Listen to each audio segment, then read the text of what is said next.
Welcome to the Daily Message. I'm Dane Spots. What is a guru? Why do people need them? What is the human drive to seek out wisdom and guidance outside our own life experience? Can you even trust a guru's advice just because they have millions of followers on YouTube? In today's world, there are lots of gurus. The money guru that helps you make money because he claims he did it before, so follow me and make tons of money. The motivational speaker guru that tells us how to create success and happiness because he's so happy and successful. The relationship guru, and of course, gurus claiming to be former monks who dropped out only to plagiarize others' writings so they can buy $8 million mansions with their spoils. All of these gurus looking for followers with a credit card.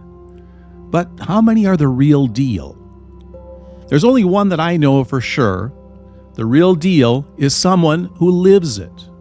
Throughout my almost 70 years on the planet, I've read from many, and I've gained and learned and evolved. But no one except one really embraced the core of it all. And he would claim not even to be a guru, just a man who lived an authentic life with a mission as a spiritual teacher. That was Krishnamurti. Totally aligned with his teachings, which I found most of the others not to be. What was his secret? Well, unlike many spiritual gurus, he never discussed any of his personal experiences.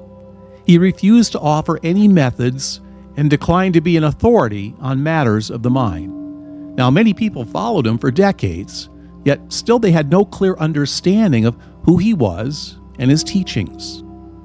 Krishnamurti's mind was sharp, and he was able to cut to the very essence of reality. Most didn't know why they even resonated to him, and very few could keep pace with his ideas, though simple they were.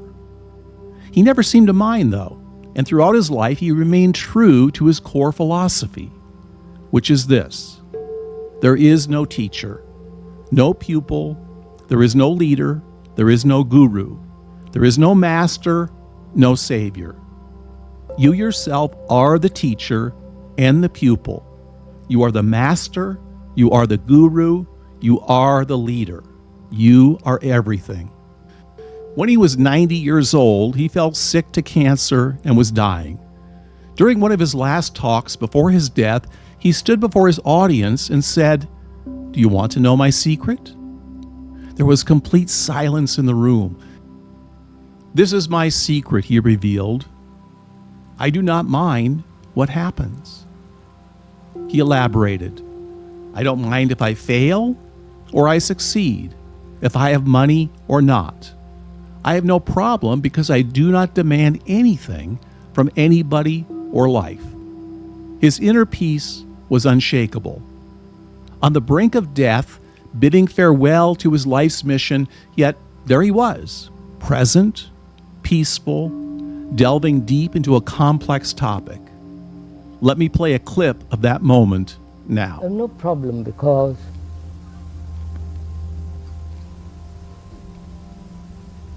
I don't mind what happens. You understand? I don't mind if I fail or succeed. I don't mind if I have money or not money. Personally, I have no money. Thank God. I don't want money. But I need food and clothes and shelter. And if somebody gives me, it's all right. If somebody doesn't, I live where I am. You understand my question? I have no problem. Because I don't demand anything from anybody or from life.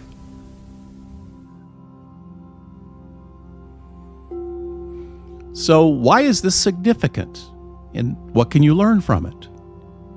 When I do not mind what happens, what that really means is being in complete acceptance and alignment with the present moment, without any resistance to what is, open to life without fighting against it. And this is the wellspring of aliveness and joy. Another human who embodied this way of living was Ken Kais. He sold millions of books on the topic of love and healing, and his gentle approach to emotional healing and living simply will endure in the public domain for a long time to come. You'll find his work on ZYGON here, and an interview I did with him more than 30 years ago. He was the embodiment of love, and I was privileged to spend time with him before he died and to be his publisher for Pathway to Higher Consciousness. Was he a guru? He would say no. Was he enlightened? He would say no. But when you're in the presence of the real deal, people who embrace authentic awareness, there is a different energy, without expectation, without titles, or any need to justify themselves. The exchange is one of information and sharing of oneself. There's no quid pro quo. Ken allowed you to be who you are, and he loved you for it. Our lives are filled with disappointments and suffering. So how could acceptance of that make us happier and more fulfilled? Many of us are raised by unskilled parents who unconsciously damage us. We attend school that offers no real training in life with the hopes that we're on a pathway to a rewarding career. Money becomes a mini god, the means to live a comfortable life. And then we build a family and we work toward creating a future that we think will make us happy. When reality falls short of these expectations, we become disappointed, disillusioned, and seek out distractions of pleasure to satiate ourselves and fill that void of negative emotions that we experience. The result is we become less alive and less fulfilled.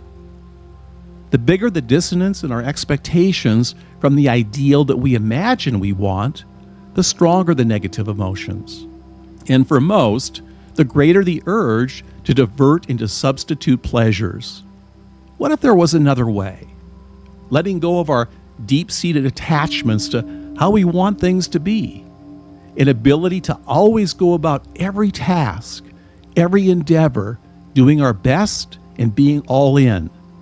But then trusting the universe, no matter what the outcome, that it's all part of a greater plan. I love the phrase, show up, tell the truth, and don't be attached to the outcome. It fits most everything in life. And it's a simple way to operate. You have a plan, you work your plan, you honor the truth always, and if you're not attached to the outcome, you will be fulfilled by the process, and never a slave to your thoughts and emotions by controlling the outcome. It's the journeys, not the destinations, that we should celebrate. Find your passion and let it drive you. What attracts you in your life? What are your passions? Follow that. Give it your attention, your energy. Allow that to be your guru. If you discover what you love to do and you do it, the action itself is the reward.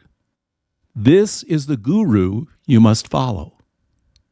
Do right for the sake of the right, not in the hope of reward. Work for the sake of the work, not in the hope of seeing the result. Give yourself to the service of the world because you love it and cannot help giving yourself to it. That was Krishnamurti.